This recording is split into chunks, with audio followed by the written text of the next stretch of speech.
Drama serial مہرہ کی تازہ ترین قسط میں کہانی اپنے سب سے سنسنی خیز اور فیصلہ کن موڑ پر پہنچ چکی ہے۔ اب تمام راز کھلنے والے ہیں۔ سکندر کے فریب اور اس کے رچائے ہوئے جال کے تار ایک ایک کر کے سامنے آ رہے ہیں۔ کہانی کی ابتدا اس وقت ہوتی ہے جب سکندر کو اپنے ایک خفیہ ذریعے سے معلوم ہوتا ہے کہ علیزے وہی لڑکی ہے جس کی بہن انوشے نے اس کے ظلم سہتے سہتے اپنی جان دے دی تھی۔ یہی انوشے علیزے کے انتقام کی اصل بنیاد تھی۔ سکندر کے لیے یہ انکشاف کسی طوفان سے کم نہ تھا۔ وہ جانتا تھا کہ اگر علیزے کی حقیقت اس کے گھر والوں کے سامنے آ گئی تو نہ صرف اس کی عزت بلکہ ساری سلطنت برباد ہو جائے گی۔ چنانچہ وہ فوراً منصوبہ بناتا ہے کہ علیزے کو راستے سے ہٹا دیا جائے۔ اپنے خاص آدمی کے ذریعے وہ اس کے قتل کا ٹاسک دیتا ہے، مگر قسمت کا پہیہ الٹا گھومتا ہے۔ علیزے جو بظاہر کمزور اور معصوم لگتی ہے، دراصل ایک مضبوط اور ہوشیار عورت نکلتی ہے۔ اس نے سکندر کے تمام راز جمع کر لیے تھے، حفیظ کے قتل کے ثبوت، کمپنی کے مالیاتی فراڈ کے دستاویزات اور وہ ویڈیو جس میں سکندر ایک مظلوم لڑکی کو اپنی ویڈیوز ڈیلیٹ کرنے کے لیے مجبور کر رہا تھا۔ سب کچھ۔ جب سکندر کا بندہ علیزے پر حملہ کرنے پہنچتا ہے تو پولیس پہلے ہی کمر بستہ ہو چکی ہوتی ہے۔ علیزے کی اطلاع پر چھاپا پڑتا ہے، سکندر گرفتار ہوتا ہے اور پولیس مقتول حفیظ کی لاش بھی برآمد کر لیتی ہے۔ شہر بھر میں ہلچل مچ جاتی ہے۔ میڈیا، سوشل میڈیا اور کمپنی کے شیئر ہولڈرز سب اس واقعے پر بات کرنے لگتے ہیں۔ اسی دوران علیزے کے گھر میں ایک اور طوفان برپا ہے۔ حمزہ کی ماں جو شروع سے علیزے کو قبول نہیں کرتی تھی، اب اس موقع کو استعمال کرتے ہوئے اپنے بیٹے کے دل میں علیزے کے خلاف نفرت کے بیج بونے کی کوشش کرتی ہے۔ وہ اسے یقین دلانے کی کوشش کرتی ہے کہ علیزے نے سکندر پر جھوٹا مقدمہ کروایا ہے تاکہ خاندان کو توڑ سکے، مگر حمزہ کے دل میں علیزے کے لیے محبت اور بھروسہ ابھی زندہ ہے۔ علیزے جو اپنی بہن انوشے کے لیے انصاف چاہتی ہے، جانتی ہے کہ اگر وہ پیچھے ہٹ گئی تو ظلم پھر غالب آ جائے گا۔ وہ فیصلہ کرتی ہے کہ اب سچائی کو سب کے سامنے لے آنا ہے، چاہے اس کے بدلے اسے کچھ بھی قیمت چکانی پڑے۔ سکندر جیل میں بیٹھا اپنے انجام کا انتظار کر رہا ہے، مگر اس کا غرور ابھی مرا نہیں۔ وہ اپنے وکیل کے ذریعے کوشش کرتا ہے کہ کسی طرح ضمانت پر باہر آ جائے اور علیزے سے بدلہ لے، مگر حالات بدل چکے ہیں۔ پولیس کے پاس ٹھوس ثبوت موجود ہیں اور کمپنی کے تمام شیئر ہولڈرز نے سکندر کو فارغ کرنے کا فیصلہ کر لیا ہے۔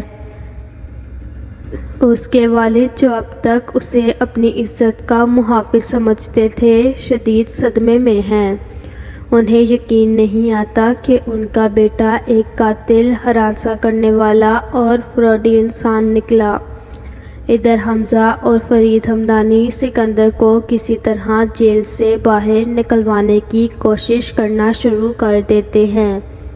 ادھر حفیظ کی بیوی اور حفیظ کی کمپنی کے افسران نہیں چاہتے کہ ہمارے ملازم کے قاتل کو جیل سے رہائی مل سکے۔ ادھر علیزے کو بھی چین نہیں، اسے لگتا ہے کوئی اس کا پیچھا کر رہا ہے۔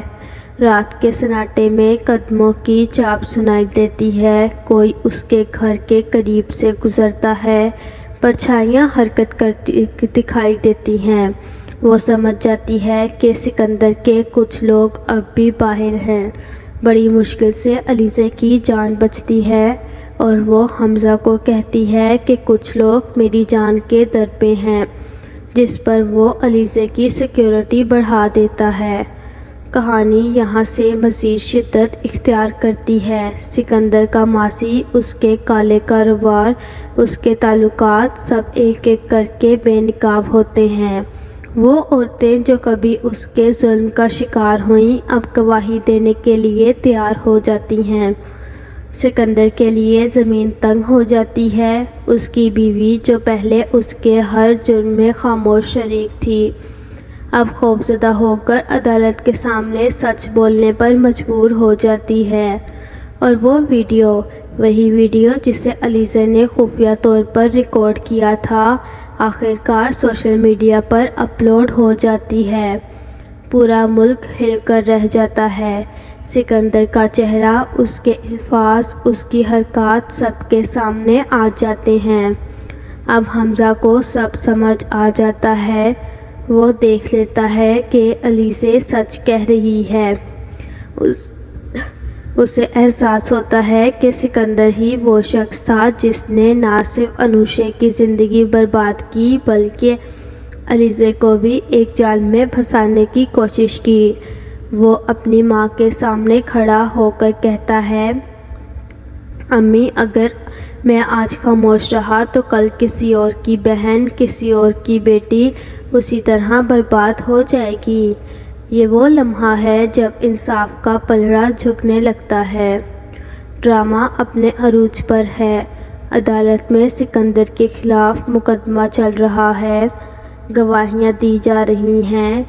علیزے کے آنسو اور حوصلہ دونوں منظر کا حصہ بن چکے ہیں۔ حمزہ اس کے ساتھ کھڑا ہے، جبکہ سکندر کا چہرہ غرور سے نفرت میں بدل چکا ہے۔ آخرکار عدالت فیصلہ سناتی ہے۔ سکندر کو عمر قید کی سزا۔ علیزے کی آنکھوں میں آنسو ہیں مگر دل مطمئن ہے۔ اس نے اپنی بہن کے لیے انصاف حاصل کر لیا۔ قسط کے اختتام پر دکھایا جاتا ہے کہ علیزے کمپنی کے دفتر میں داخل ہوتی ہے۔ اب وہی کرسی جس پر کبھی سکندر بیٹھا کرتا تھا علیزے کے زیر اختیار ہے۔ وہ اپنی بہن انوشے کی تصویر میز پر رکھتی ہے اور کہتی ہے، یہ جیت میری نہیں، ہر اس عورت کی ہے جس نے ظلم کے خلاف آواز اٹھانے کی ہمت کی۔ پس منظر میں نرم میوزک چلتا ہے اور اس کے ساتھ ہی ڈرامہ ایک پراثر اور مکمل انجام کو پہنچتا ہے۔ ایک ایسا انجام جو ناظرین کو سوچنے پر مجبور کرتا ہے کہ انصاف شاید دیر سے آتا ہے مگر آتا ضرور ہے۔ اگر آپ کو یہ تبصرہ اچھا لگا ہو تو چینل کو لائک، شیئر اور سبسکرائب کر دیں۔ اللہ نگہبان۔